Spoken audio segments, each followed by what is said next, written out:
Well, good afternoon, everybody. We're very happy to have you here. We will have our presenter on in just a moment, but I just wanted to welcome everybody to our webinar today, Responding to Disasters, Principles and Considerations for Behavioral Health with Dr. Kara Mauseth. I'm Christina Clayton, one of the co-directors of the Northwest MSTTC, and welcome to today. We just want to always start with our land acknowledgement. We ask for people on our call today to reflect on the lands on which you work and live, and we want to acknowledge from the University of Washington that we are part of the Coast Salish peoples, the land which touches the shared waters of all tribes and bands within the Squamish, Tulalip, and Muckleshoot nations. Our goal in saying this is to be clear that we always want to be working for justice in these communities. And if you want to learn about the stewards of your land, there's a fantastic resource we'll put in the chat. A few key things on the slide. We'll go over some logistics as well, but just wanted to welcome you. Now I'll share a little bit about the MSTTC network. So we are a nationwide network funded about 4.5 years ago that is supported by the Substance Abuse and Mental Health Services Administration, or SAMHSA. And we have 10 regional centers and a National American Indian Alaska Native Center, National Hispanic and Latino Center, and a network coordinating office. And this same structure actually exists for the addiction field and the prevention using the same models. We support resource development, dissemination, training, and technical assistance. Workforce development, and all the things that we do are free.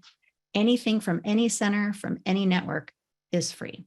And we're from the Northwest region, covers Region 10, which includes Alaska, Idaho, Oregon, and Washington. But of course, you could be from anywhere. And I think I saw someone say in the chat they're from, where did I say? From India. So, we have fans from all over. So we're really glad in this virtual world that people can be here. A little bit more about our Northwest MSTTC.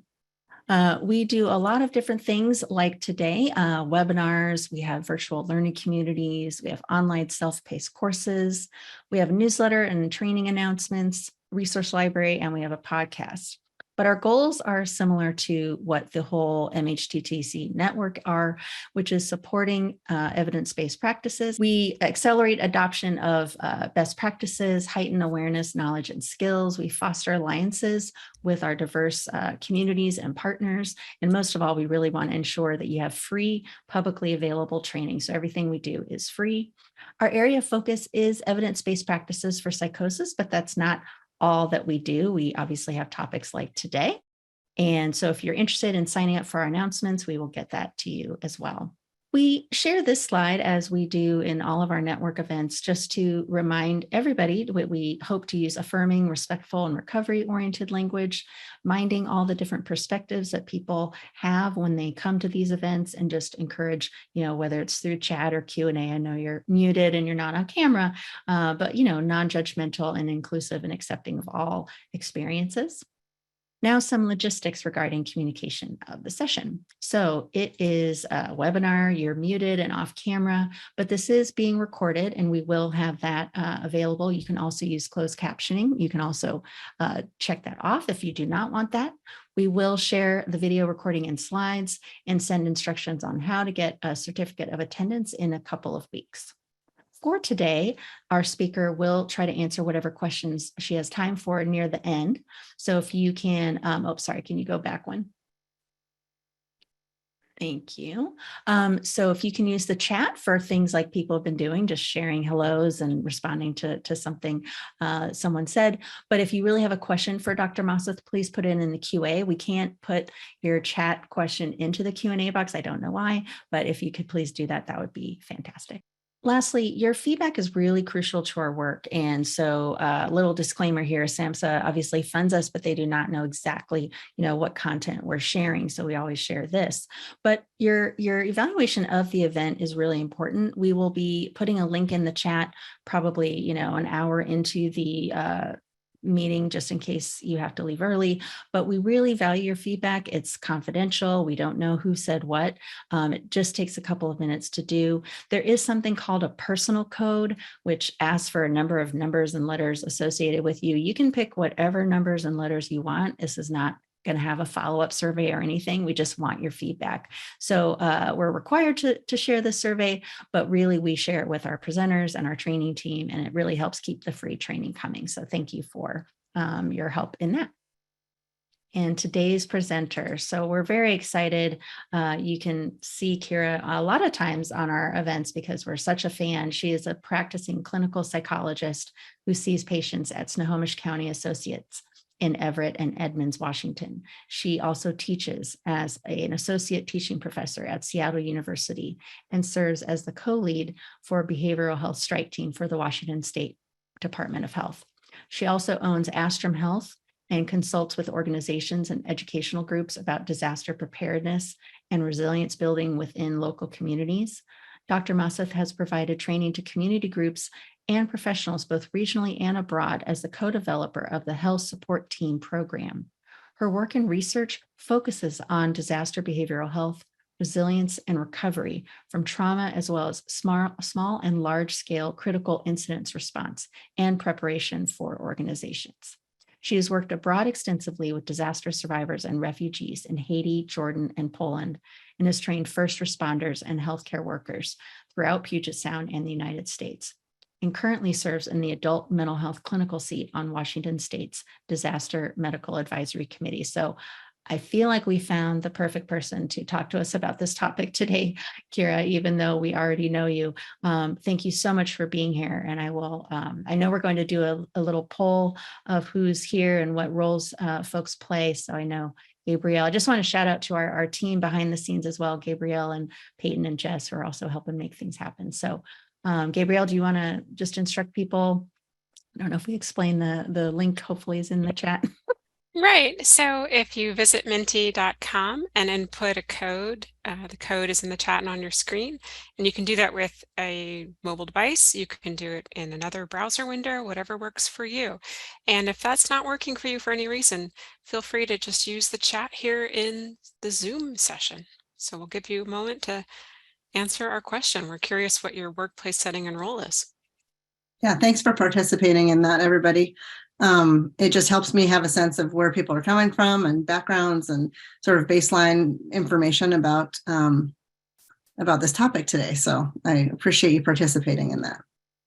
And I'm seeing people respond in the chat as well as on the Mentimeter.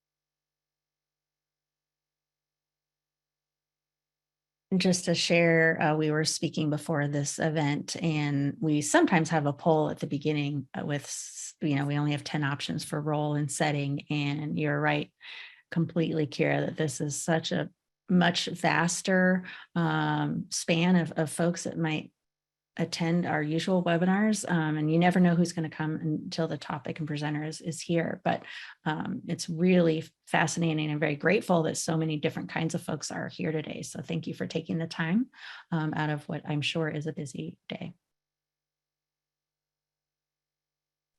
Yeah, this is fantastic. There's some great experience here. And I love the variety of not just locations, but job and service types of things too. Great. I saw somebody who's at MCC. I did my internship and my postdoc at Monroe. So thanks for coming today. Nice to have you all. Are we able to collect that Mentimeter, Gabrielle, so I can have a look-see at it? Yes. Later? Okay. Yes, definitely. Great. I'll just give everyone another minute, maybe. Just anyone else who would like to chime in, and then I'll go ahead and share my slides and we'll move forward. A lot of great responses in the chat as well. Thank you. Yeah.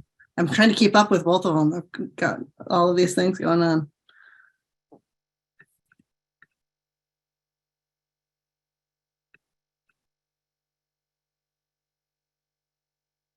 Great. Thank you, everyone.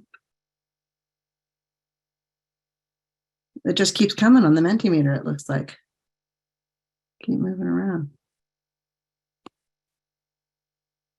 Wonderful. Okay. I'm glad we have such a big group here today. That's great. I'm trying to keep an eye on all the different things that are going on in Zoom. A lot of things happening. Am I good to go ahead, Gabrielle? Should I pull up my slides and get started? Yeah, let's hand it over to you. Thank you again, everyone, for sharing your role and your workplace setting. Oh, oops. So here's what we're here to talk about today. I'm trying to get my Zoom, all my screens organized so that I can see the chat and see the Q&A. Just kind of keep track of things. Thank you all for being here. All right, so I'm going to be talking about kind of a big topic today, but I'm going to do my best to break it down into some manageable pieces to give you a sense of at least my perspective on, what some of these active critical incident and large-scale disaster response components look like from this behavioral health perspective. And, obviously, we will have time. I'm going to try and make some time at the end to get questions out of the Q&A. So if things come up as I'm going that you would like a little bit more clarification on, please don't hesitate to put that in there, and we will get to that at the end. I'm going to start by talking about the general sort of disaster timeline as a framework. Not everybody is a fan of this model. I understand that. It gives us a framework to start with in terms of the various phases that are fairly typical.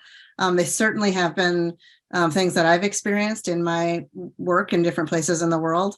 And it applies much more accurately probably to certain types of disasters than others. But in general, I've found that the framework is really, really helpful for giving us a foundation. So we're going to be talking about the phases from this framework.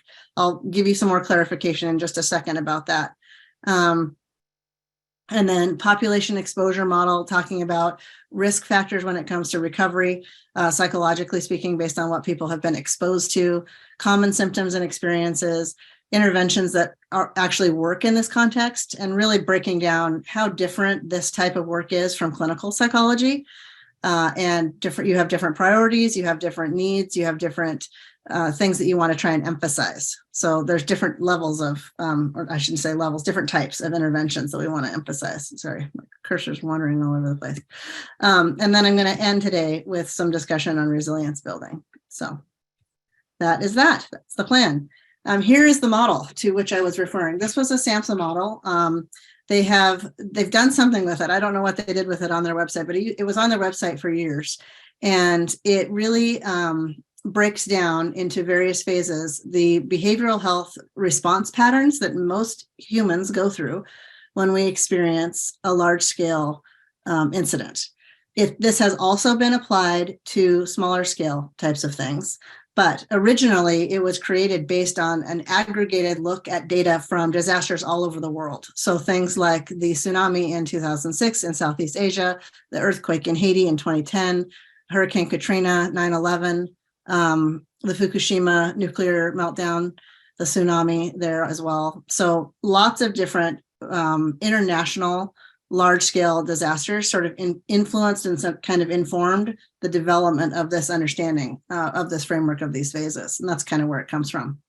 So I'm going to break down for you each one of these phases and talk about the appropriate emphases when it comes to behavioral health and the kind of things that you want to be focused on at that time relative to other times.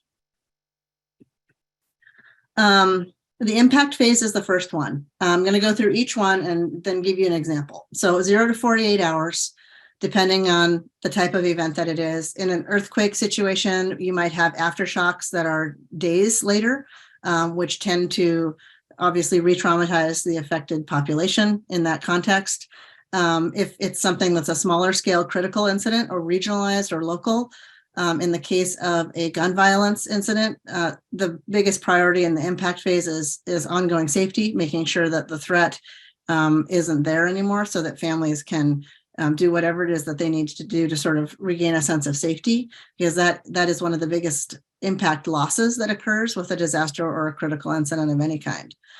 So it's the assessment of the threat. Is it safe? What are the circumstances that make it unsafe, and that kind of a thing. Oh, I got a request to go back and show the line graph. I'll just pop back and do that really quick. I love Zoom. You can just do that. These are the phases.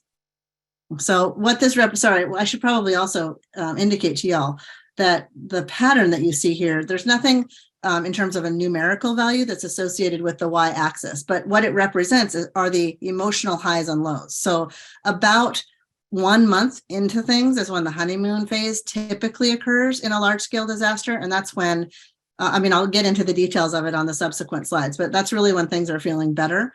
And the disillusionment phase is kind of bumpy, but it typically tends to occur around 6 to 9 months post-impact.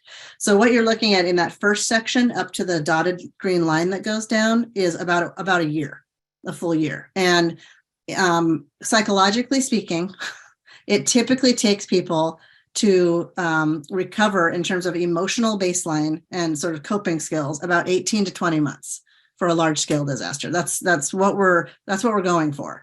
That doesn't always happen, and I'm going to explain why. And it's typically a function of additional critical incidents or traumas or stress factors that sort of create a setback of this and stretches it out, makes it take a little bit longer. But typically, especially if we are left to our own devices to recover and get support, we're looking at an 18 to 20 month window.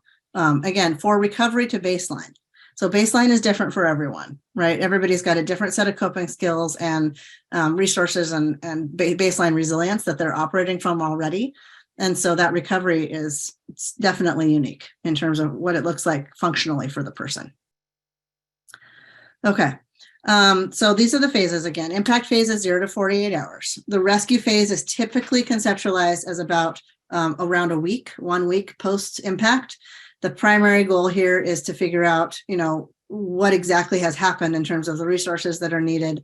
The responding personnel tend to become exhausted because most people in a natural type of an event like a hurricane, a flood, or an earthquake, they hit the ground running and have been working and working and working without a lot of breaks and in very, very difficult environmental conditions for days.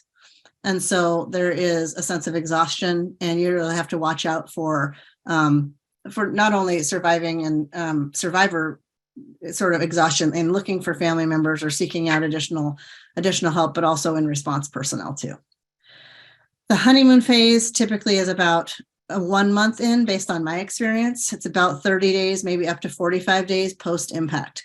And people are feeling like, we got this, we're going to figure it out together. There's a lot of bonding, we're in it together and we're going to be okay. There's a sense of, with many of the refugees that I've worked with in doing this line of work, whether that's displacement from war or as a function of a natural disaster, a sense of, I'm going to go home soon. We'll be back to quote unquote normal, within a few months.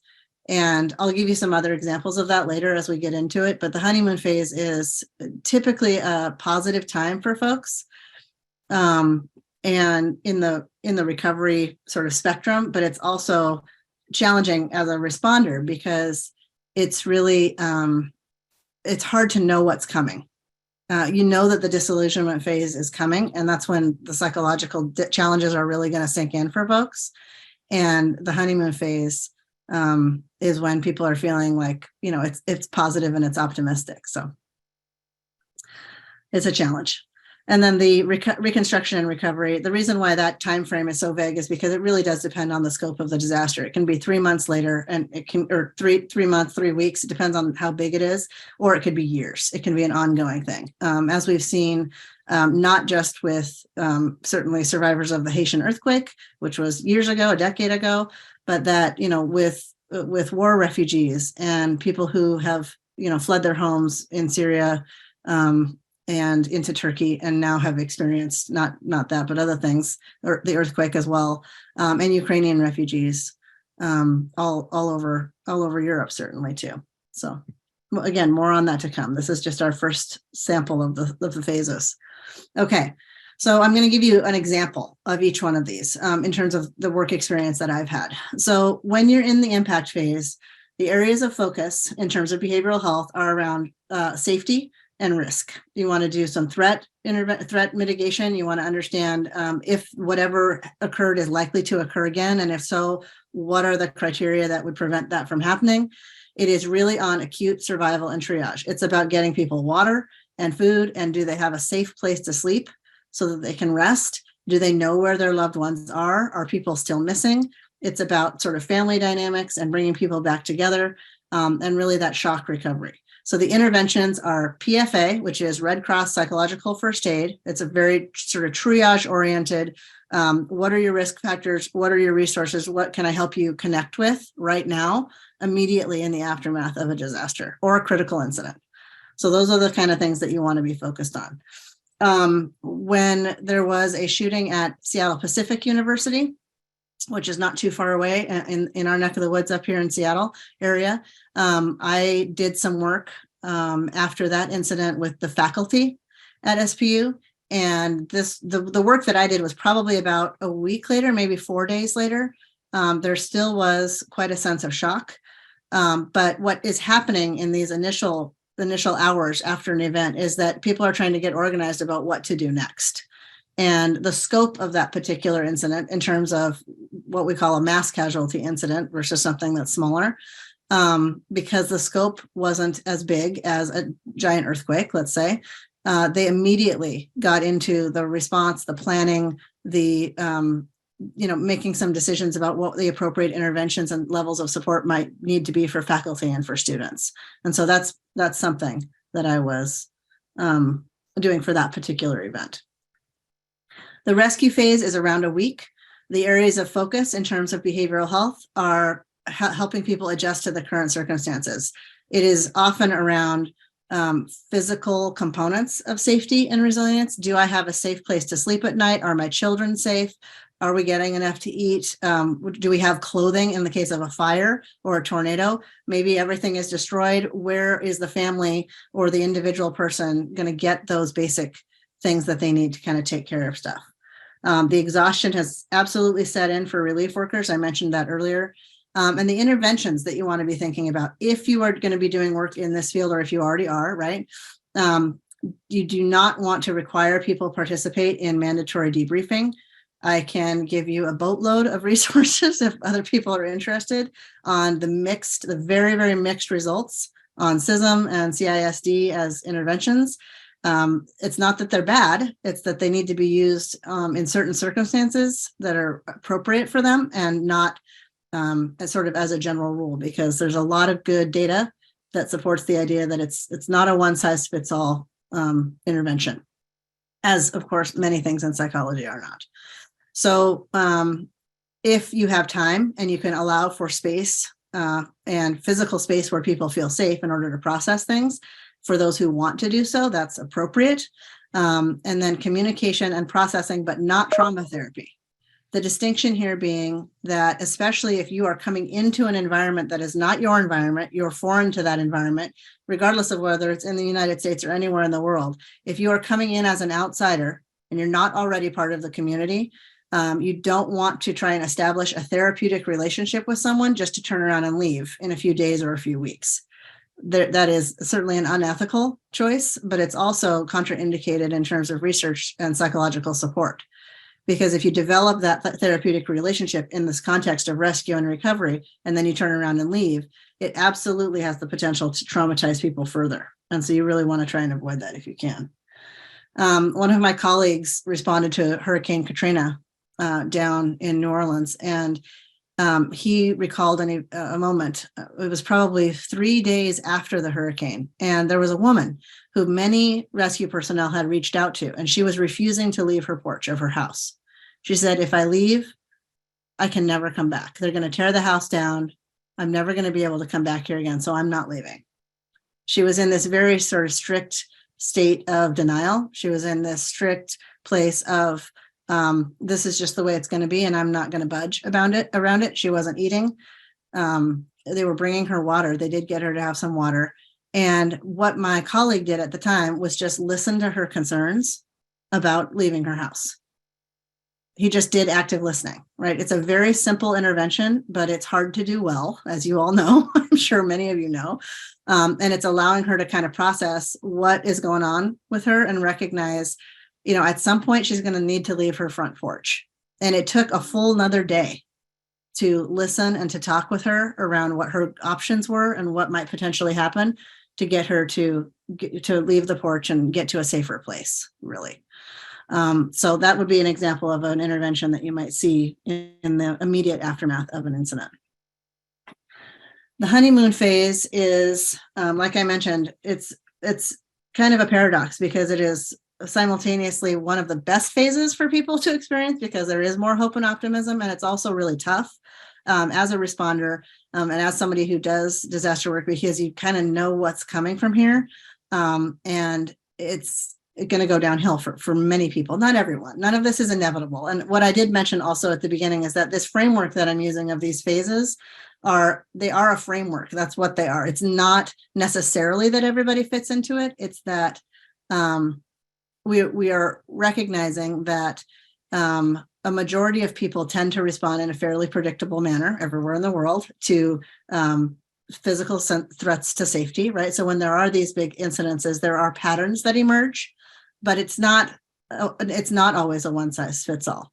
And so like everything in behavioral health and psychology, it's really important to understand that there are nuances to all of this as well. The one story I will share with you about the honeymoon phase specifically is that this was a year ago when I had the opportunity to work in Poland with Ukrainian refugees and with Polish host families and Polish relief workers. And when I do disaster relief now, I do training, and I'm going to share with you what that looks like. But because we go into, we're usually invited to come in, you don't want to self-deploy again, invited to come into a community and train people from a variety of different backgrounds on how to help provide appropriate behavioral support from within the community. So we're not doing the direct service on the outside as a foreigner or a stranger or someone who doesn't understand the cultural nuances. And so when we were working in southern Poland, right near the border of Ukraine, we were training Polish emergency response personnel, and like I mentioned, host families. And then we were also working with the nonprofits that were hosting and taking in the Ukrainian families, and training and working with mothers and representatives of those communities as well. Lots of moms that we were working with, which was really, really, really great. But one of the things that we experienced about the honeymoon phase in southern Poland a year ago was just the incredible amount of optimism, flags everywhere.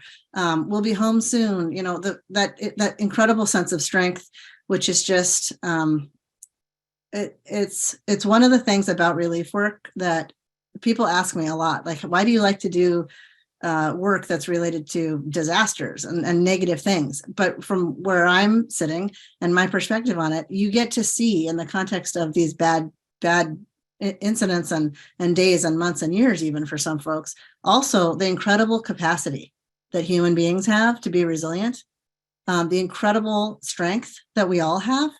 And it's right there, right in front of you. And I feel like that's quite an honor to be witness to and get to have the opportunity to be part of in someone else's life in a small way.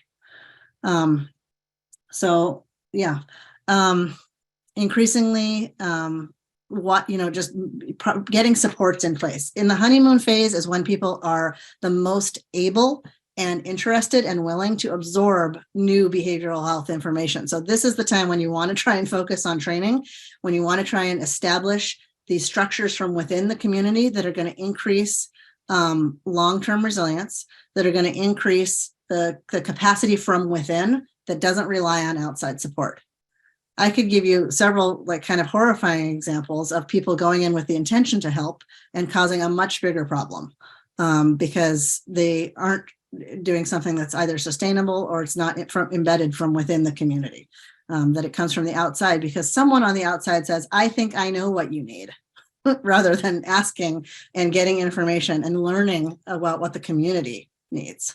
Because they often have many more resources and many more ways of managing things that are healthy and strong and good that you might just not be familiar with at all when you're not part of it. Okay, so reprioritizing focus until, away from waiting till it's normal, waiting till we can go home. That's true. Okay, those are fine things, but what can you do now, right? Shifting people's focus into what are the skills, what are the interventions that are going to help you sleep better at night? What are the things that are going to help your kids have fewer tantrums during the day because they're so anxious and they're really having a hard time? What are the things that are going to help reduce stomach aches and headaches? Those are the interventions that you would use during this time, typically. The disillusionment phase, in my experience, is usually around 6 to 9 months. What ended up happening with the pandemic in the United States and what happened with the beginning of the war in Ukraine was that they both started in March. And when you live in the Northern Hemisphere and something bad starts in March, 6 to 9 months later is fall and winter. And that's a really bad combination. It's a really unfortunate timing issue because it's usually lined up with the disillusionment phase. And, as I'm sure many of you know here, seasonal affective issues are significant in northern latitudes, and depression tends to increase anyway during the fall and winter months. But when you combine it with the reality kind of setting in at 6 months after a large scale incident, oh boy, it's going to take longer than we thought before we get home. The problem is bigger than we thought it would. Or if even for a smaller scale critical incident, I'm not healing the way I thought I would. I can't imagine heading into the holidays without my loved one. That sense of reality is what makes the disillusionment phase so difficult for people. Also, I have to be straightforward. It is typically when the risk of suicide significantly increases because of the sense of hopelessness that many people have. So you want to be really focused on harm reduction, harm reduction interventions related to reducing suicide risk, suicide intervention and training, active coping skills that are going to be good, that should be, in theory, good at any time of year, right? You can use them for any different kind of thing. Active coping is generally a good thing. But during the disillusionment phase, those are the key pieces of sort of resilience and empowerment that people need during that time. It's really a tough time. Okay. The final phase of disaster, of the disaster cycle is what is called the reconstruction and recovery phase. In the context of a flood or a hurricane or an earthquake, it is literal reconstruction. It's when the bridges and the roads and the houses become rebuilt and people start putting things back together. When physically there's rebuilding happening around you, it's a marker that there is recovery happening. So it's really a meaningful thing. But in the context of a situation where the risk is still ongoing, and many things haven't been rebuilt. I'll just give you an example. I had the opportunity to visit Sumas up in northern Washington state near the Canadian border. And, they had some really terrible floods last fall. And there was a series of a couple floods. And the interesting thing, the point that was made to me when I visited there and worked with some of the community members there, was that there was a low-income housing development that had to be evacuated during the flood. And it was a year later, and the owner of the building and that particular company still had not completed any renovations and fixed it. So it was basically in the exact same situation in terms of the physical structure that it had been immediately after the flood, but no one was living there. And this was housing lost for members of the community who arguably needed it to a great degree. So, the reconstruction and recovery time is mixed depending on the resources that are available. It can be hard. But when we think from a behavioral health lens, this is when you want to be focused on active resilience building, that sense of purpose, like sort of reaffirming what your motivation is. Probably in the context of the disaster, it got taken away from you or changed.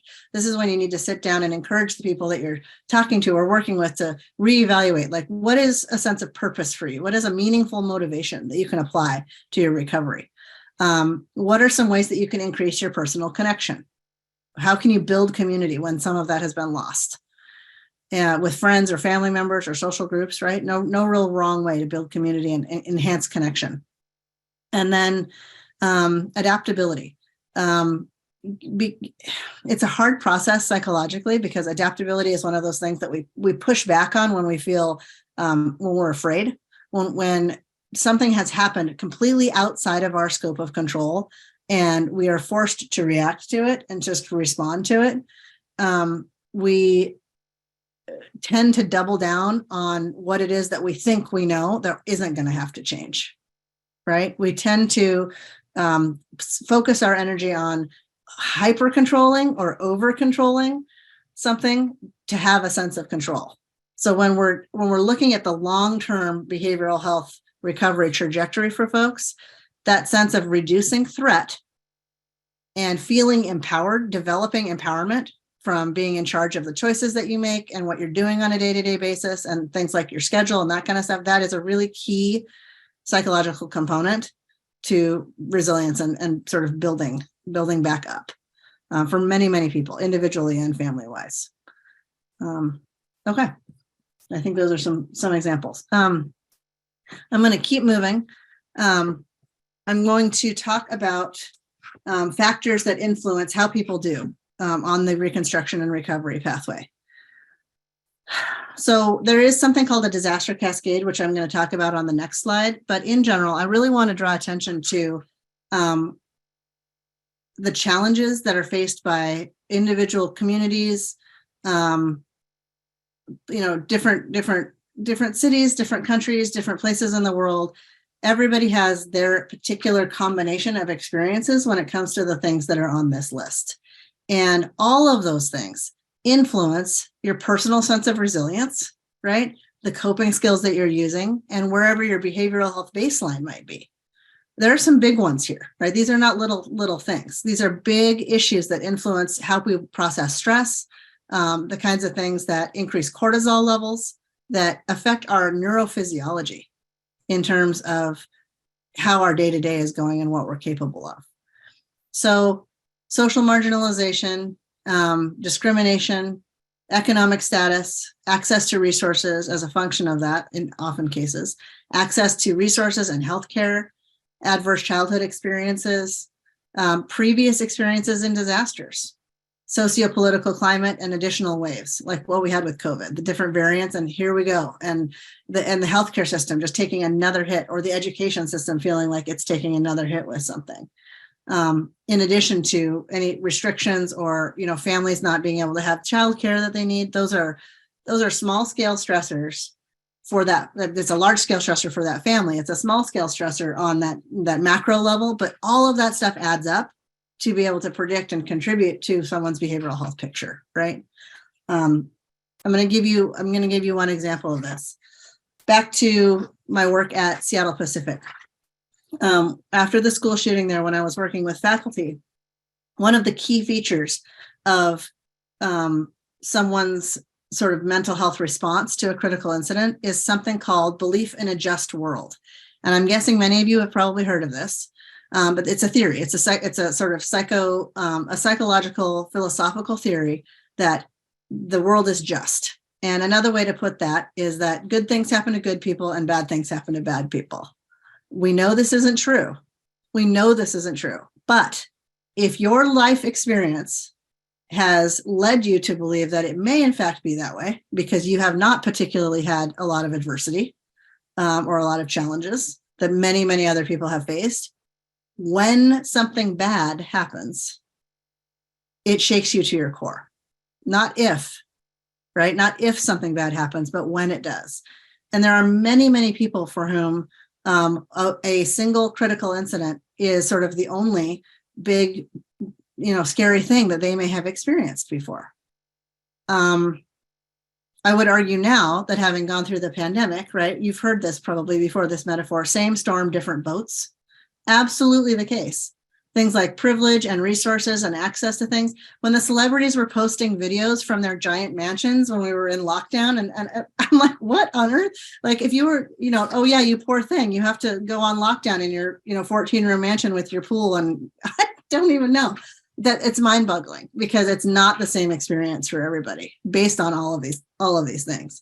And what that does psychologically is create another layer of challenge when it comes to recovery for folks.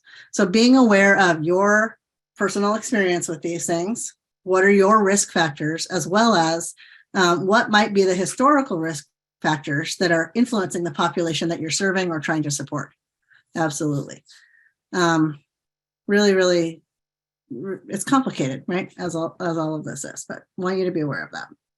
Belief in a just world theory is a predictor of PTSD, actually, because we know that the theory isn't true. But just a repeat, if some of you missed it, belief in a just world theory says that good things happen to good people and bad things happen to bad people. And so, of course, because it's not true, when bad things happen, to the extent that you sort of have experienced that worldview concept in your life, it's going to be a harder psychological transition into recovery because it just doesn't fit with the worldview that you are familiar with. So I hope that makes sense. Okay, a disaster cascade. I just put a couple different pictures here because there are so many disaster cascades that happen. The example that I usually use when I'm describing a disaster cascade prior to COVID was what happened in 2010 after the earthquake in Haiti. So I don't know how many of you probably know that the earthquake happened in January of that year, 2010. It was followed very quickly by a cholera outbreak. In part as a function of infrastructure collapse when the earthquake hit. Water wasn't clean. People were living in places that they hadn't previously been living, and it created higher risk factors, among other issues that contributed to the cholera epidemic, which was very scary, obviously, for many people, and also physically risky. In addition to the cholera epidemic, that was 3 months after the earthquake, another 3 or 4 months down the road, they had a hurricane.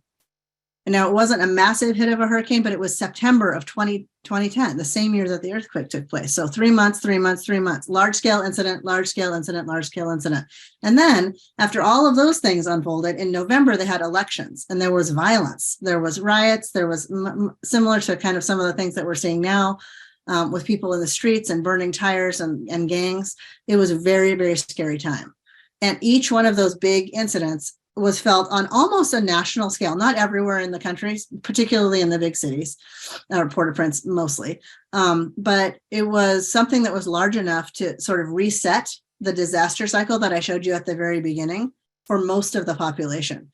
So when a disaster cascade takes place, what it does is it resets that psychological cycle, but at a lower baseline every time, because you're already dealing with depleted resources. You're not starting from a fresh baseline. You're already in the midst of what would be your honeymoon phase. And now you get hit with something else. And then you're trying to recover from that and you get hit with something else. So there's physical and emotional exhaustion. There is a lack of resources, especially economic resources. You know, when you're spending money and time to physically rebuild a home, and then something else happens to knock that down again, you might be out of options. And so the psychological toll that is taken by that is pretty significant for people. In the context of the pandemic that many of us experienced, the original shutdown was first impact. The second impact that we had was in the fall when we had the Delta variant, fall and winter of 2020 into 2021, because that was a huge sort of risk for the healthcare system that it affected a lot of different things. And then Omicron was the third large scale impact. So COVID itself was at least a 3 impact disaster cascade. And there are many, many other types. So a tornado could lead to a landslide or a flood, and that could lead to a pandemic or a outbreak of some kind, like what happened in Haiti after the earthquake. Okay. I'm just going to say a few notes about trauma and stress and resilience. And there are a few comments and questions in the chat that I can respond to. Let's see. I'm going to see if I can include some answers while I'm talking here. So the relationship between trauma and stress, it isn't actually super complicated. I refer to it as ducks and birds. All trauma is stressful, but not all stress is traumatic, right? Stress can build and build and build and build up until it becomes traumatic, but inherently, it's not both ways, right? All trauma is stressful, so all ducks are birds, but not all birds are ducks. I don't know. If that metaphor doesn't work for you, don't use it, but it works for me. All trauma is stressful, but not all stress is traumatic. And everyone has stress at different levels, and it can build up to become the equivalent in our brains of a traumatic experience. There's also some things that I really appreciate some of the attendees here mentioning in the chat. Dana mentioned generational trauma being a factor too. the Ukrainian experience, the Second World War, the collapse of the Soviet Union, the annexation of Crimea. What happened in this last year is not a single event that's isolated. It can be reflective of and recollective of many, many traumatic events that have been experienced by families and certain populations within Ukraine already. So absolutely, generational trauma can be a factor. And we're learning more about that every day. There's more research around the neuropsychological consequences when babies are born and in families under conditions where stress is high. We're seeing some of those neurological factors kind of play out. But having said that, which sounds negative, we also then have the opportunity to do some early intervention that we know is effective and successful in getting kids the support that they need. But you're absolutely right. The generational trauma plays a factor. In terms of secondary traumatic stress, I mentioned to you that one of the biggest risk factors during the rescue phase is the exhaustion of the emergency response personnel.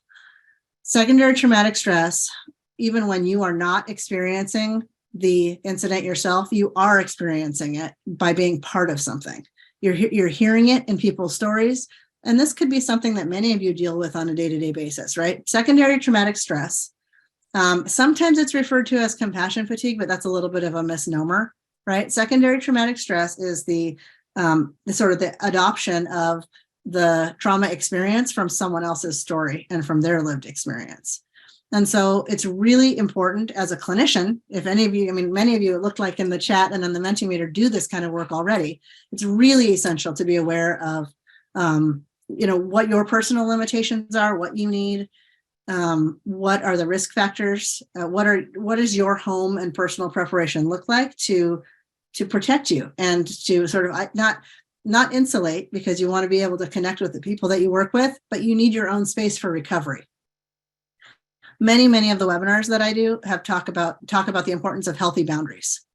Healthy boundaries are essential to doing this kind of work. Having your team that you can debrief with, that you trust, having people that you work with and collaborate well with and can bounce things off of, or having if you're working in a foreign place to you, having a translator team or a translator that you work really well with, developing those relationships are ways to help manage some of the exposure to secondary traumatic stress, which inherently does come with the job. I think it was our third trip to Haiti.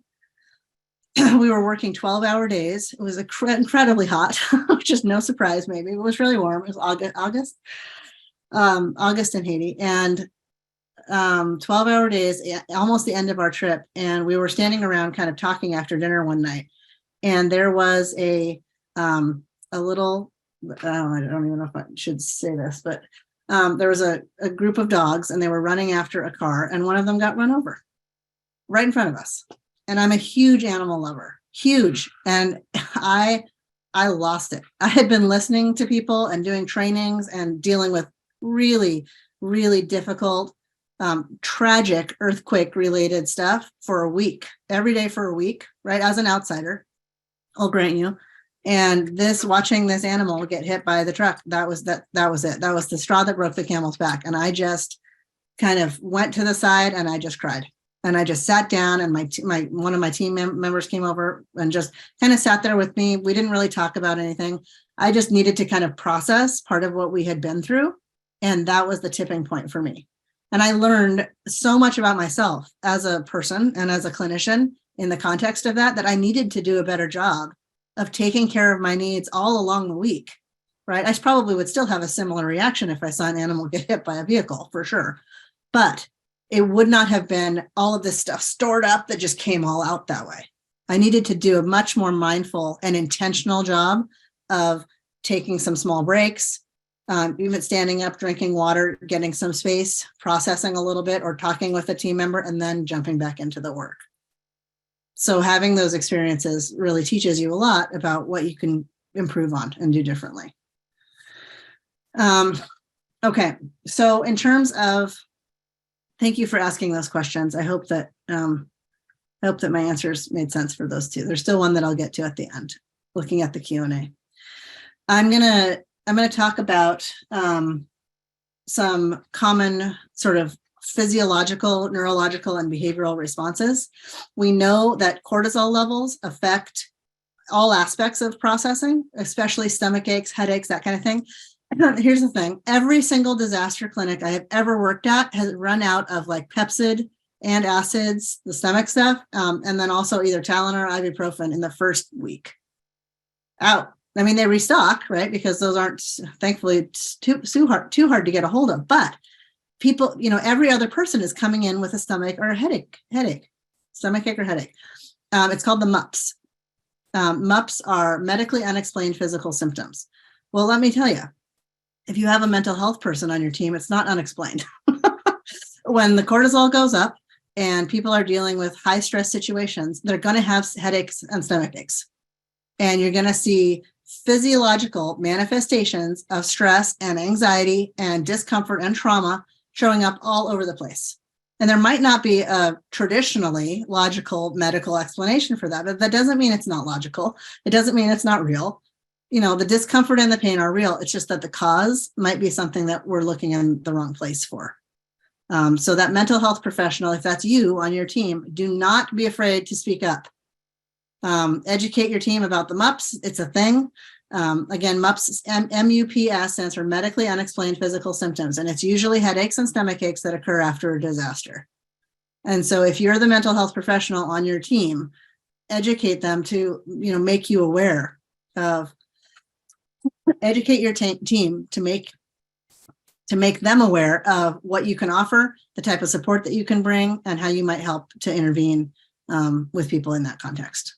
Because just letting them have some space to just kind of talk about what's going on, not therapy, but just doing 10 or 15 minutes of active listening is really an effective thing. Also, potentially providing them a tool that they can use, maybe some deep breathing techniques, a way to work on biofeedback. That's very empowering when you can learn how to be in charge of your body's responses to things. That will lower cortisol. And that will help with some of those physical symptoms. So more about these symptoms and examples of interventions in just a second, but that's just a couple. So the population exposure model it's very simple. It's basically that the closer you are to the direct impact of an event, the higher your risk is for psychological challenge. I'm not going to say that it predicts PTSD with any degree of statistical accuracy, but it's a higher risk. So what I mean by that is the closer you are to the middle. Did you lose a family member or a friend or your home? Were you personally displaced? Did you lose your business? Like, how directly were you impacted by the event? The next ring out are people who are exposed to that, but not personally injured or personally necessarily at risk. The next ring out is that people who are, right? You're connected to. Maybe you're a responder. So you're involved with it somehow, but your family and your personal sense of safety and well-being wasn't compromised at all. And so far and so on out. The farthest out group are groups that identify with the victim or survivor group, people who've just had a financial impact, the community at large. And that could be also exposure through media, right? So now, because the world is such a small place in terms of technology, we're able to see and be exposed to things that are happening to other folks all over the world all the time, which is wonderful in terms of our capacity to empathize with other human experiences, but it also is risky in terms of being mindful about media exposure to things. After 9/11 was when they changed the PTSD criteria in the new DSM to remove, witnessing traumatic events on television as a criteria, which it used to be in the DSM-4, because the news reels were showing all the time the towers coming down, collapsing, people jumping, like all the time, again and again and again and again. And there needed to be a distinction around media exposure. So just please be aware of that still is highly impactful for people, but it doesn't carry the same clinical diagnostic distinction that it used to. Probably just because there's so much.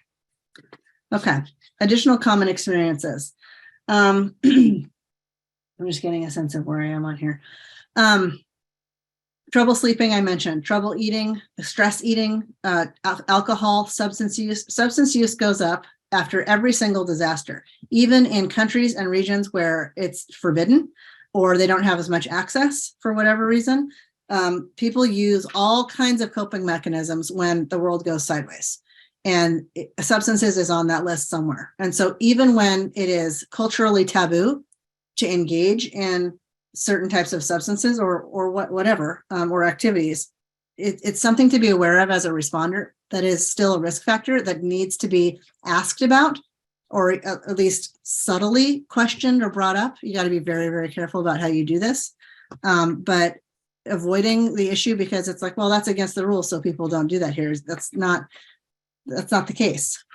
We know that in Catholicism and in Islam, suicide is also taboo and forbidden, haram, and it still happens.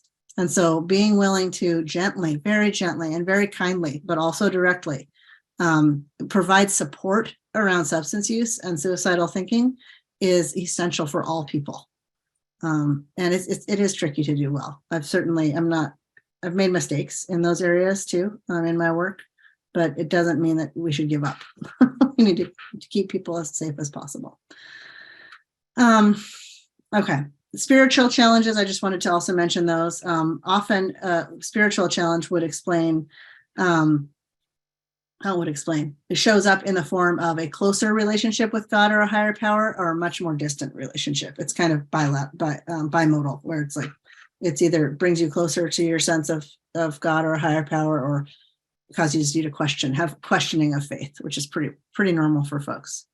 There's a lot of behavioral acting out and acting in. And all that I mean by that is to say that we express distress externally, or we tend to express distress internally. Acting out is aggression or hostility.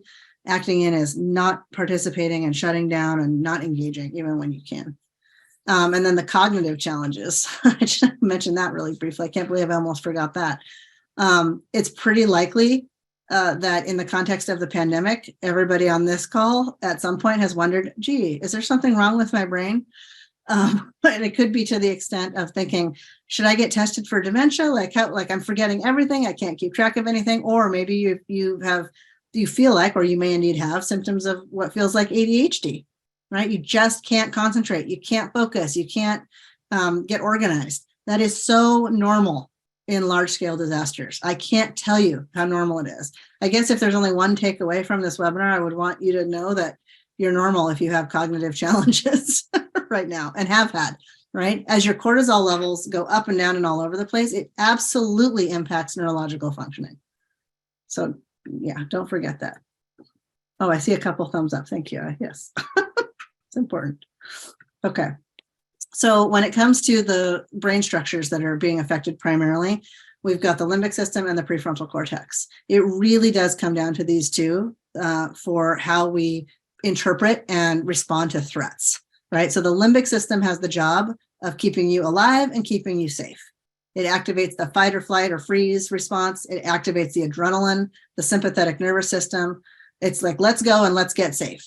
And when someone is exposed to a disaster or a critical incident, turning off that fight or flight response, and I should say it differently, learning how to turn it on only when you need to and not when you don't have to, like learning to differentiate between when something is actually a threat and when it's not, is really one of the hardest pieces of recovery for most people. And sometimes it takes years, right, to recognize that if you, like some folks that I was working with in Haiti, if you hear a car wreck, or if you hear, I was working with this woman and we were just going for a walk and a wheelbarrow turned over. Word finding difficulty. See, we all have cognitive issues, word finding. This wheelbarrow dumped over and it had concrete in it. And the sound of the metal and the concrete scraping just took her immediately back to the earthquake. And she just about jumped out of her skin. And her limbic system activated immediately. She started shaking. It's a human physiological response that we have to keep ourselves safe and to try and reduce threat. So when the limbic system is activated, the prefrontal cortex that is responsible for logical, organized decision-making tends to not be. And what we want to try and get in our recovery is a balance between these two parts of the brain. But what typically happens is that the limbic system tends to override the good logical consequence thinking and kind of boss people around, making us impulsive, more aggressive, and especially the younger you are, because the prefrontal cortex, doesn't fully develop until you're in your early 20s. And so the limbic system is a more basic sort of fundamental part of the brain. And it does tend to take over for sure. Okay, I'm going to try and summarize best practices in disaster behavioral health. This is the list. I tried to summarize just 5 things. Number 1 is don't self-deploy. There is actually a term that I'm sure many of you have heard of called disaster tourism. And it's going to an affected area based on whatever's happened there to just see what it looks like for yourself, to experience it. I can't offhand think of a much more unethical disaster behavior to engage in. There's just nothing okay with that. Please don't self-deploy. If you want to do this kind of work, it's really important that you get connected with a team and that you have an invitation from the local community for whatever it is that they are looking for help with, rather than you saying from the outside, you need this thing. I know better. I think you need this thing. And having someone ask and say, hey, we are interested in this type of resource. Do you have that? Either you do or you don't, right? Please don't self-deploy. Be prepared at home. Don't just talk about all of this stuff, back it up with behavior, right? If you want to be a disaster response person, get a prep kit. I have a backpack in my trunk of my car. It's a get home bag, right? I drive to Seattle a lot. I live about 30 miles from Seattle. And my get home bag has everything I would need to walk home from Seattle if I had to. If the roads were down or something happened, right? It's got a pair of tennis shoes or hiking boots, first aid kit, water filter, solar charger for my cell phone, basic things like that. You do not have to take my word for it. You can get a list of what can go in a good get home bag. It's a backpack. It's not your whole trunk full of your car. Just can sit in the side, right? And just be there just in case. Have a family communication plan. In Washington State, at least here, right where I am, the biggest risks are earthquakes and, unfortunately, gun violence. And so having a communications plan for your family about knowing, especially finding someone who is out of area code that you could call, because if the cell towers get affected, long distance might go through and local will not. And so having turning off your iMessages if you have an iPhone, using regular text message, and then having a phone number that you can call, or changing the voicemail on your phone so that if someone calls you and can't get through, they'll get your new voicemail message potentially that will update them with where you are and what you're going to be doing. So have a good communications plan. Include your workplace. If you are the owner of a private practice or you are in a leadership position in a clinic, get organized around what the disaster plan is. And not just like an emergency plan that's on the door with where the exits are, but here's what we're going to do to maintain patient confidentiality and to make sure our clients' needs are met, and what the communication pattern is going to be, who's going to call who, right? So those kind of things. Don't forget to include your workplace in your planning. And then get educated. There's options. CERT stands for Community Emergency Response Team, and you can become a CERT member in generally your local regional area. They have CERT teams all over the place. And then once you've been officially trained, you have a badge, and you can show up and you can participate in something because you've already had a background check and you've already had training, and you will have an official badge with your picture and your name on it and everything like that. There are also FEMA trainings that are free online. One moment so I can, excuse me. Okay. In a response or activation, be willing to do anything that needs doing within your skill set. That means if you have a PhD in clinical psychology, it's okay for you to spend 3 days washing someone else's boots if they're doing a different type of work. I'm going to bring up medical reserve corps in a minute, Eugene. Thank you for the note. Absolutely. So do anything. Oh, did my camera go away? Oops. Sorry. Yeah, it looks like we lost your video. Oh, you're back. Oh, it's the wrong camera though. Let's see if I can. Hang on. Hang on. Give me 1 second. Oops.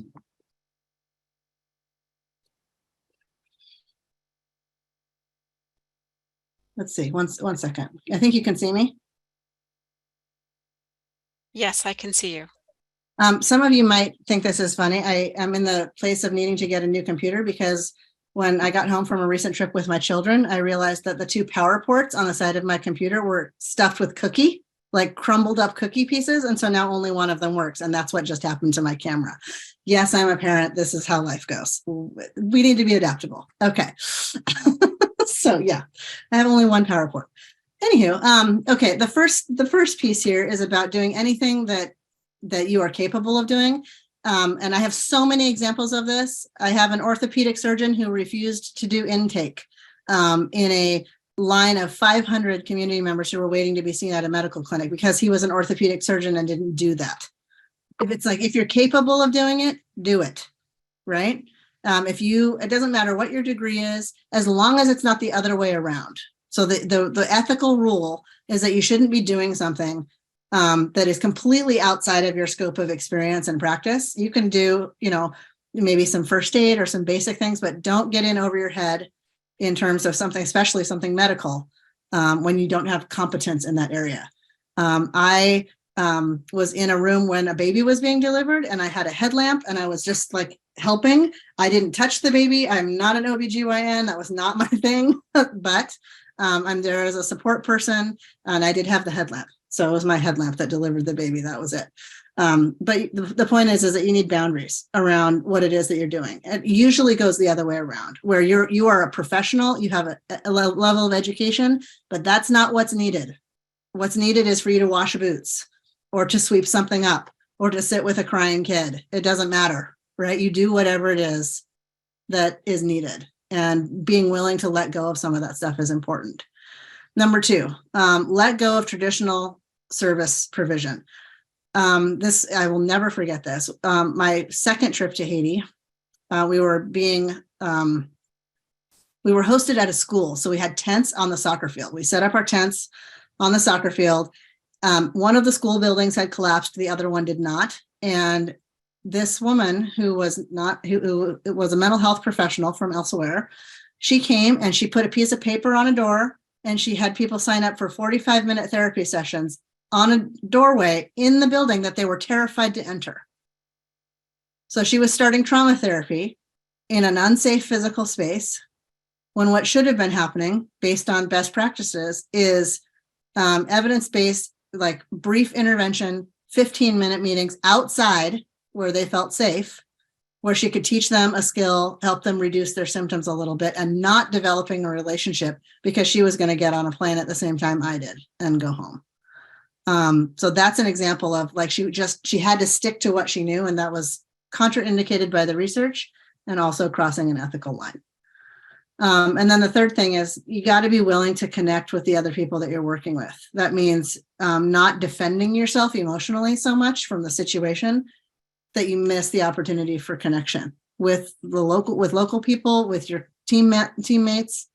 A lot of NGOs that do long-term service provision in difficult environments, their staff tends to shut down and block out volunteers and not want to engage because volunteers just leave, right? And so they're defending themselves by not engaging. And it's really important to continue to be willing to connect and to be aware of that risk. Okay, I'm going to talk for about 15 more minutes on these options for care and types of interventions, and then do the Q&A. So psychological first aid is the Red Cross. There's a lot of different versions of that training. You can get it for free online. You can find you can find a lot of resource options for that online. So PFA training is kind of fine for everybody. It's what you do right at this is based on population. So the bottom of the pyramid is sorry about that. What is going on here? Where did I go?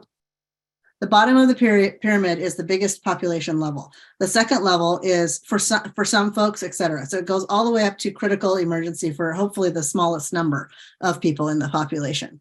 I'm just going to be talking about HST, which is health support team training there in the middle, because that is something that my team and I do. And I just wanted you to be aware of the context for where that fits. So you've got trauma-focused CBT, additional mental health screening, just treatment, like if you can get someone in to see mental health or behavioral health specialist, that's great. And then, inpatient or emergency care is at the very top. So forth and so on. The reason why I'm choosing to share HST with you is because I developed it, and that's what I do in the context of disaster response. So HST is a training program, right? It's based on providing evidence-based info and getting it in the hands of the surviving community in a culturally appropriate way. So it's designed to train community members so that they can be the ones who they're already doing it, right? The people who are going to sign up for this, when it's free, of course, are the people who are already the listeners. They're already the aunties, they're already the friends, they're already the maybe the pastors or the teachers, the people that are community resources that are helping people already, that just don't know how to handle behavioral health stuff because they might not have any training in it. So that's what this is about. It minimizes the reliance on outside support. You don't need people to keep flying in on an airplane, right? And it gets adapted culturally and linguistically to make sense in that community, which is my favorite part. I'll give you more information on it later. So it prioritizes flexibility, cultural adaptation. This was us doing one of the trainings under a mango tree. Those are also risky. The wind blows mangoes. When it's mango season, they'll fall and hit you. They're not as bad as a coconut, but it is still kind of surprising when it happens. But anyway, safer than being in a building for sure. So cultural norms, just some examples. Things like gender and education. Education level, there's a reason why I have doctor on my name tag when I go other places, especially when I first started 10 years ago when I was quite a bit younger. So that's important. It just depends on where you are and how people prioritize things. Lots of social cues to pick up on. The biggest ones when it comes to behavioral health, in my experience, are like emotion expression and distance. Like talking really loud and with your hand, like that's normal. I'm not mad, I'm just talking, but it might feel very overwhelming if that's not the cultural background that you're part of, right? In addition to that sort of tone of voice and style of communication, there are different cultural contexts, right? A high context culture is a culture where it is only polite to ask for something 3 times and refuse 3 times, and then the 4th time you say yes. Right? Or it's only polite to ask about a really sensitive issue by going around the issue and asking about it in many other different ways, because going directly at it is very rude. So low context cultures ask directly. High context cultures ask there's other context for the question. You still get the question, but it happens in very, very different ways. And so orienting yourself, depending on your background and sort of your style of communication and education and everything, orienting around the people that you're going to be working with is really important. And learning and be willing to make mistakes, because that happens all the time. Pick up on the reception and the information you're getting from your students and from the volunteers that you're working with, the people that you're training, for sure. So HST has 5 modules. Module 1 is just an introduction to some of the stuff that I'm sharing with you today. Module 2 is skills and techniques, where you teach active listening and communication skills. Module 3 is around how to do an assessment and knowing when to refer, because we're not training psychologists here. We're just teaching the everyday person how to provide support. And when it's too much for them, they need to refer up the pyramid, so to speak. Module 4 is the toolbox. That is your set of skills. That's some CBT stuff, some breathing, some mindfulness, maybe. Like, it's your options for what you can teach people.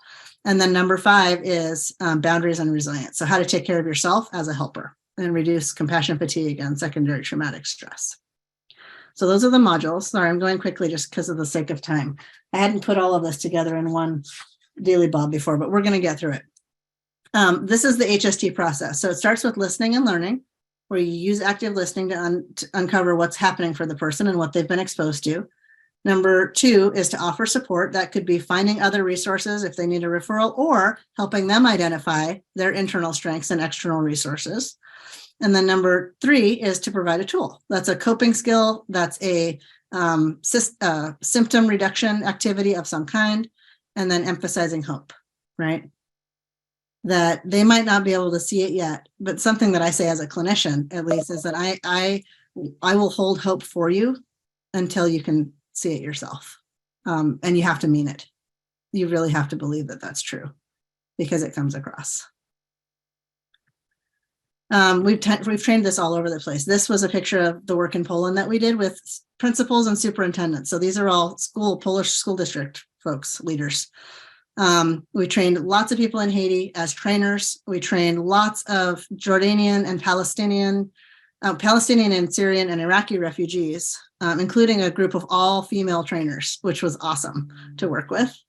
And then Poland, like I mentioned, Ukrainian refugees and relief workers, and lots of first responders in the United States. So we've been doing this in many different roles for years now. Other effective interventions, and I'm just summarizing these, even though you all are experts in what these things are too. Sensory engagement. You just want to make sure that the suggestions are culturally appropriate. For example, I learned this in Poland. One of the things that I, as a clinician here in Seattle, at least, I always recommend when I'm doing my webinars around like how to stop a panic attack or how to reduce anxiety is to manipulate a frozen orange, or to put your fingers or your hands in a bag full of ice water, right? Or a bowl full of ice water. Well, I was informed very directly by our translator in Poland, who himself was a Ukrainian refugee, that suggesting to people that they hold on to ice and stick their hands in ice is actually would be seen as unsafe. It's not a good recommendation because the cultural historical context of ice and snow being so deadly and dangerous in that part of the world makes it a terrible suggestion for behavioral health recovery. I did not know that, but now I do. And he was, thank goodness, willing to stop his translation and look at me, and he goes, "That's not a good thing to suggest to them. You should say something else."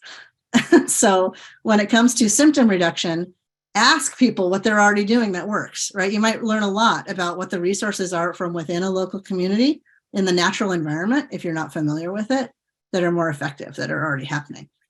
Do your homework at the bottom line.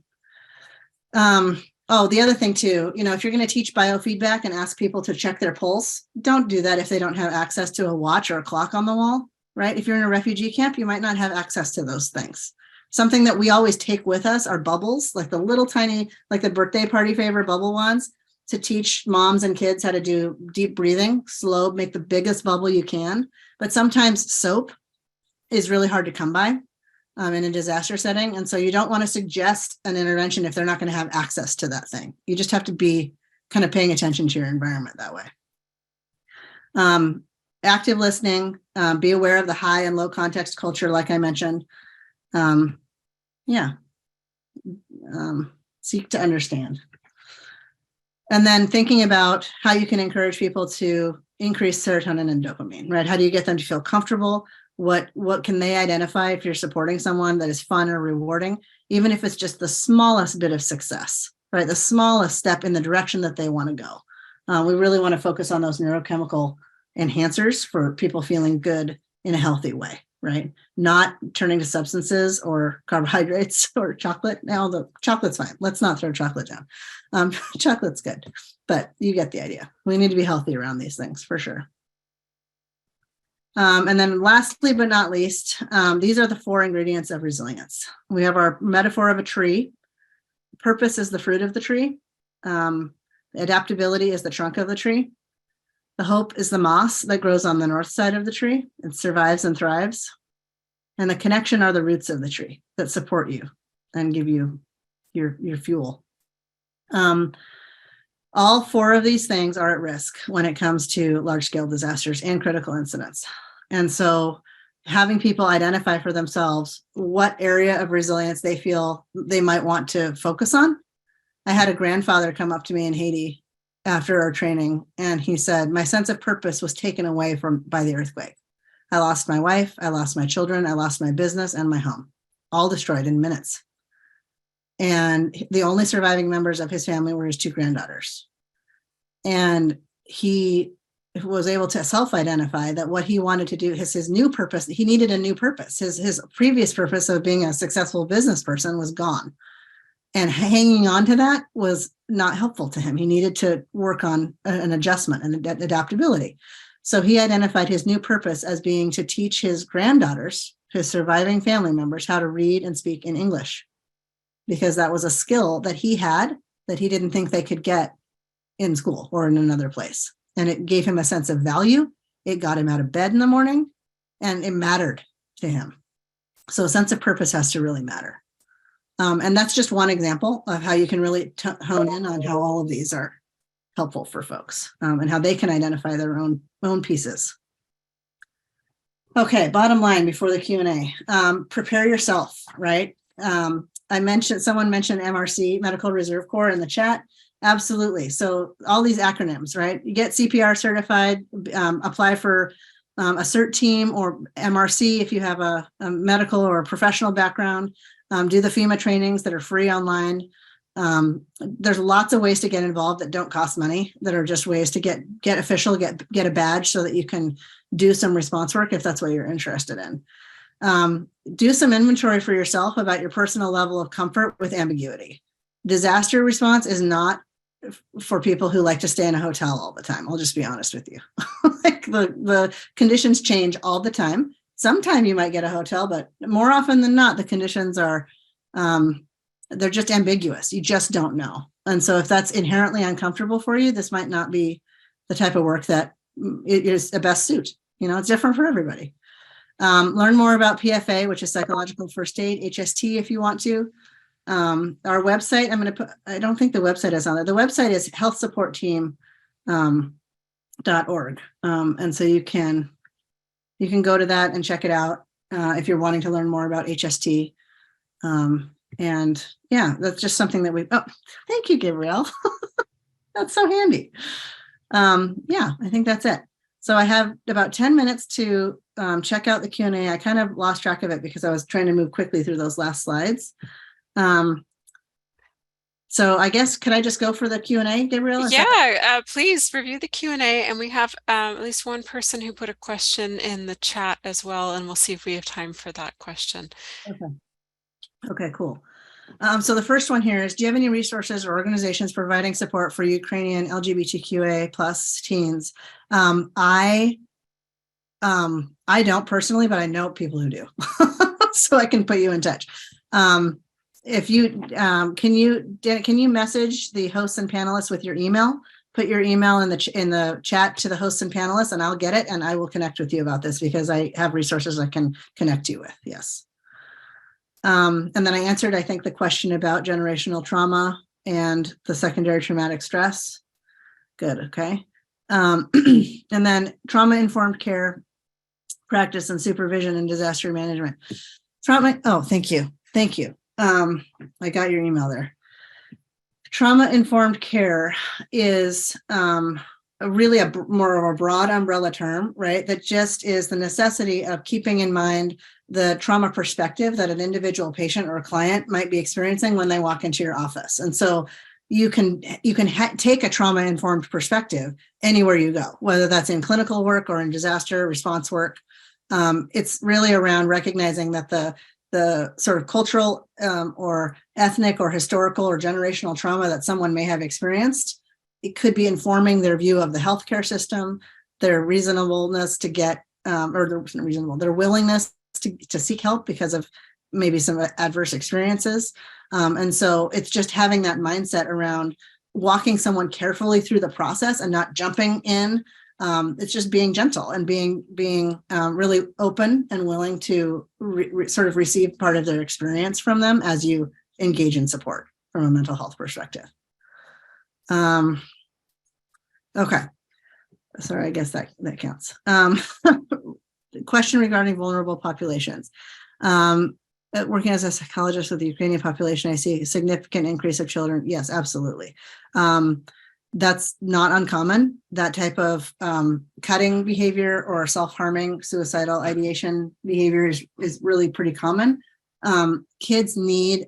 We have a child and teen specific module for HST. Dana, I think I just need to, or Dana, I need to connect with you about this because there's a lot more information I can give you, but really it's that those types of behaviors we know increase, we know they're normal, and we know what causes them in terms of like that self-soothing, that it's very neurological, and it is very possible to redirect kids and to help parents support kids in creating patterns of empowerment and safety, which they desperately need, and a sense of sort of routine and security that is essential for disaster recovery. So there are some best practices when it comes to reducing symptoms like that and supporting the parents and caregivers as well. Okay, and Nora said, are you aware of any response initiatives for this area? Yeah, I mean, there are a lot. I'll say my favorite, but one of the the big aid organizations that I like is IRC, because they're very transparent about where their money goes. And I just feel like that's an ethical piece of it. I'm not advertising for them, but they have a lot of things going on. And in addition to that, our team has been sending, I probably didn't say this to the whole webinar. I was talking to Christina earlier, but our team has been sending resources. We've had requests for resources and information, and we'll see what comes of that. So we have sent some things that way, but you have to, yeah, I mean, there's a process depending on what resources are available, and you really just don't want to assume, right? That's where it gets really tricky. So yes, I am. and it is happening. It's just a total tragedy for sure. Let's see. Are there any recommended resources for down services for organizations that rely? Yeah, don't we all rely on EHR these days? Yeah. So there are, well, I should say it differently. I don't know about resources specifically, but I do recommend in terms of disaster practice to have a professional will, we call it.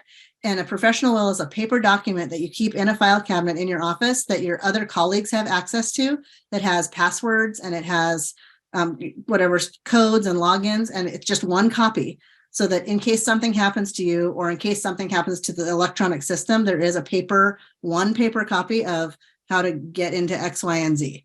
If depending on what your role is. So yes, if you rely on EHR, you still do need to have a list of your client names and contact him current, which is hard to stay current, but it has to be done. Current clients, current contact information, so that they can be reached out to in case of an emergency on your part or on the part of the clinic. Because if EHR goes down, then yeah, we're in the same boat with that. We all have that for sure. Strategies for dealing with lack of medications for behavioral health when it's, the recommendation is 60 to 90 days worth of medications, and they won't prescribe for that long, or you can't hold them for that long, right? It's usually 30 days at a time for some of the antipsychotics. And a lot of that has to do with the liver risks. So I do know that there was a big exercise called Cascadia Rising here in Washington to talk about the Cascade Fault Zone and the risks associated with that. And one of the conclusions that came out of that huge practice was working with the Washington State Pharmacy Association on stockpiling medications, including antipsychotics. And so there was a list of recommendations that we made about what needed to happen with that. And that's as far as I know that it went. That the Pharmacy Association was looking at it, talking about it. I don't know if a decision was ever made, but all of us who do this work are aware that that particular thing is a problem. And so the recommendation is 60 to 90 days. But unfortunately, with whatever insurance will cover at a time, or medically what is often available is only a 30-day prescription. So I wish I had a better answer for you, besides that I'm aware that it's a problem. And I know that there are people working on it. So sorry, that's not very helpful. I think that was it. I think I might have gotten, oh no, I didn't. Oh, there's so many more. Oh, there's a lot more. Okay. Okay. I think we're almost at time.